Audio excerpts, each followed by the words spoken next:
আপনাদের কাছে দোয়া চাই। আমার শরীরটা খুবই অসুস্থ, সকাল থেকে ছিল। আল্লাহর মেহেরবানি, হজর পড়া, হজর আগে থেকেই উঠতে কষ্ট হয়েছে। হজর পড়ছি, আবার যে শুয়েছি, মাদ্রাসায় একটু কাজ ছিল, উঠতে পারবো এরকম অবস্থাও ছিল না। এরপর আলহামদুলিল্লাহ আল্লাহ পাক আস্তে আস্তে সুস্থ করে দিছে। এখন ভালো লাগে। আপনাদের কাছে দোয়া চাই, আল্লাহর জন্য শরীরটা পূর্ণ সুস্থতা দান করে। সম্মানিত হাজিরিন, আমরা আজকে যে অবস্থা থেকে ফিরে আসছি, ভূমিকম্প এর সময় গাড়িতে ছিলেন যারা যারা, রিক্সায়, এরকম আছেন কেউ যে রিক্সা আসছিলেন বা গাড়িতে আসিলেন? আপনি আসিলেন কেনা গাড়িতে? কি কি গাড়ি? রিক্সা। রিক্সা বেশি বোঝা যায় না, ওটাতে এমনি ইয়া হয়, তাই না, জাকি খায়।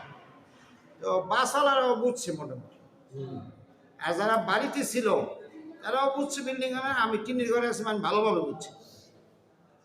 আমি ভালোভাবে বুঝতে পারছি যে পুনর্জন্ম, নতুন জীবন যেন আমরা পেলাম। শুরুর কথাটা আবার বলে শেষ করছি, কারণ আপনারা অনেকেই পরে আসছেন।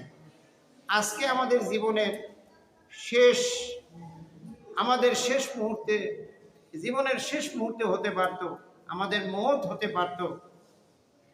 আল্লাহ পাক আমাদেরকে নতুন করে জীবন দান করেছেন। আল্লাহ শুকরিয়া দান। আসুন আমরা তওবা করি, আমরা বলি আস্তাগফিরুল্লাহ রাব্বি মিন কুল্লি যামবি ওয়া আতুবু